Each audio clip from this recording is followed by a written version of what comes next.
ಮಳೆಗಾಲದಲ್ಲಿ ನೀವು ಕಾರ್ ಓಡಿಸಬೇಕಾದ್ರೆ ರಸ್ತೆಗಳಲ್ಲಿ ನೀರು ನಿಲ್ಲೋದು ಕಾಮನ್ ಆಗಿರುತ್ತೆ.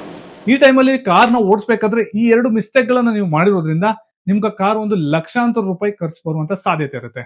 ಆ ಮಿಸ್ಟೇಕ್ ಗಳು ಯಾವ್ದು ಅನ್ನೋದನ್ನ ನೋಡೋಣ. ಟೈರ್ ನ ಕಂಡೀಷನ್ ಏನಂತ ಹೇಳಿದ್ರೆ ಟೈರ್ ನ ಒಂದು ಟ್ರೆಡ್ ಅಂತ ಬರುತ್ತೆ. ಇದರಲ್ಲಿ ನೋಡಬಹುದು ನೀವು ಟೈರ್ ನಲ್ಲಿ ನಿಮ್ ಕೆಲವೊಂದು ಲೈನ್ಸ್ ಗಳನ್ನ ಕೊಟ್ಟಿರ್ತಾರೆ. ಈ ಲೈನ್ಸ್ ಗಳು ಏನಕ್ಕೆ ಕೊಟ್ಟಿರ್ತಾರೆ ಅಂತ ಹೇಳಿದ್ರೆ ಈ ಒಂದು ಮಾನ್ಸೂನ್ ಟೈಮ್ ಅಲ್ಲಿ ಇರ್ಬೋದು, ಮಳೆ ಬರ್ಬೇಕಾದ್ರೆ ಇರ್ಬೋದು, ವಾಟರ್ ನಲ್ಲಿ ಏನಾದ್ರು ಕಾರ್ ಟ್ರಾವೆಲ್ ಆಗ್ತಾ ಇದೆ ಅಥವಾ ಕಾರ್ ರನ್ ಆಗ್ತಾ ಇದೆ ಅಂತ ಹೇಳಿದ್ರೆ ನಿಮ್ಗೆ ಆ ಒಂದು ವಾಟರ್ ಅನ್ನೋದು ಆ ಒಂದು ಲೈನ್ಸ್ ಗಳಿಂದ ಪಾಸ್ ಆಗಿ ಆಚೆ ಹೋಗ್ತಾ ಇರುತ್ತೆ. ಇನ್ ಕೇಸ್ ಈ ಒಂದು ಟ್ರೆಡ್ ಅನ್ನೋದು ನಿಮ್ಗೆ ಇಲ್ಲ ಅಥವಾ ಒಂದು ಕಂಪ್ಲೀಟ್ ಆಗಿ ಟೈರ್ ವೇರ್ ಆಗಿದೆ ಅಂತ ಹೇಳಿದ್ರೆ ಈ ರೋಡ್ ಸರ್ಫೇಸ್ ಮತ್ತೆ ಕಾರ್ ನ ಟೈರ್ ನ ಮಧ್ಯೆ ಯಾವುದೇ ಒಂದು ಟ್ರಾಕ್ಷನ್ ಇಲ್ಲದೆ ಇರೋದ್ರಿಂದ ನಿಮ್ಮ ಈ ಕಾರ್ ನ ಟೈರ್ ಅನ್ನೋದು ಫ್ಲೋಟ್ ಆಗುವಂತ ಚಾನ್ಸಸ್ ಇರುತ್ತೆ. ಇದರಿಂದ ಕಾರ್ ನ ಮೇಲೆ ಒಂದು ಸ್ಟೇರಿಂಗ್ ಸ್ಟೆಬಿಲಿಟಿ ಇರೋದಿಲ್ಲ, ಕಾರ್ ಕೂಡ ನಿಮ್ಗೆ ಸ್ಲೈಡ್ ಆಗುವಂತ ಚಾನ್ಸಸ್ ಕೂಡ ಇರುತ್ತೆ. ಆ ಕೇಸ್ಗಳಲ್ಲಿ ನಿಮ್ಗೆ ಟೈರ್ ನ ಒಂದು ಟ್ರೆಡ್ ಕಂಡೀಷನ್ ಏನಾದ್ರು ಕಡಿಮೆ ಇತ್ತು ಅಥವಾ ಟ್ರೆಡ್ ನ ಒಂದು ಹೈಟ್ ಕಡಿಮೆ ಇದೆ, 2.5 mm ಗಿಂತ ಕಡಿಮೆ ಇದೆ ಅಂತ ಹೇಳಿದ್ರೆ ಆ ಒಂದು ಟೈರ್ ನ ರೀಪ್ಲೇಸ್ ಮಾಡ್ಕೊಳ್ಳುವಂತ ಒಂದು ಟೈಮ್ ಬಂದಿದೆ ಅಂತ ಅರ್ಥ. ಇನ್ ಕೇಸ್ ಈ ವಾಟರ್ ಲೆವೆಲ್ ಅನ್ನೋದು ಕಾರ್ ನ ಫ್ಲೋರ್ ಲೆವೆಲ್ ಇದೆ ಅಂತ ಹೇಳಿದ್ರೆ ಕಾರ್ ನ ಒಂದು ಹೈ ಸ್ಪೀಡ್ ಅಲ್ಲಿ ನೀವು ಡ್ರೈವ್ ಮಾಡಬಾರ್ದು. ನೀವು ಆ ಒಂದು ಕಾರ್ ನ ಒಂದು ಸ್ಟಡಿ ಸ್ಪೀಡ್ ನಲ್ಲಿ ರನ್ ಮಾಡಬೇಕು, ಫಸ್ಟ್ ಗೇರ್ ನಲ್ಲೇ ಮೂವ್ ಮಾಡುವಂತ ಒಂದು ಪ್ರಾಕ್ಟೀಸ್ ಇಟ್ಕೋಬೇಕು. ಅದೇ ರೀತಿಯಾಗಿ RPM ಕೂಡ ಒಂದು ಹೈಯರ್ RPM ನಲ್ಲಿ ಇಟ್ಕೊಂಡು ಹೋಗಬೇಕಾಗುತ್ತೆ. ಇದರಿಂದ ಒಂದು ಸೈಲೆನ್ಸರ್ ಒಳಗಡೆ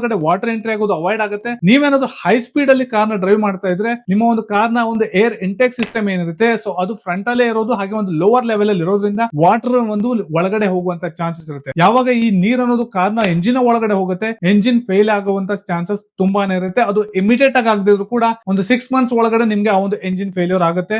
ಇದರಿಂದ ಕಾರ್ ನ ಒಂದು ಎಂಜಿನ್ ಕನೆಕ್ಟಿಂಗ್ ರಾಡ್ ಕೂಡ ಬ್ರೇಕ್ ಆಗಬಹುದು. ಇದನ್ನ ಒಂದು ಹೈಡ್ರೋಸ್ಟಾಟಿಕ್ ಲಾಕ್ ಅಂತ ಕೂಡ ಕರೀತಾರೆ. ಸೊ ಹಾಗಿದ್ರೆ ಇನ್ ಮುಂದೆ ರೋಡ್ ನಲ್ಲಿ ಏನಾದ್ರು ನೀರ್ ನಿಂತಿದೆ ಅಂತ ಹೇಳಿದ್ರೆ ನೀವು ಒಂದು ಹೈ ಸ್ಪೀಡ್ ನಲ್ಲಿ ಅದನ್ನ ಡ್ರೈವ್ ಮಾಡಕ್ ಹೋಗಬಾರ್ದು. ಹಾಗೇನೆ ಈ ಒಂದು ಡ್ರೈವ್ ಮಾಡೋದು ರೆಕಮೆಂಡೆಡ್ ಕೂಡ ಆಗಿರೋದಿಲ್ಲ. ನಿಮ್ದೇ ರಿಸ್ಕ್ ಅಲ್ಲಿ ನೀವು ಕಾರ್ನ ಡ್ರೈವ್ ಮಾಡ್ತಾ ಇರ್ತೀರ.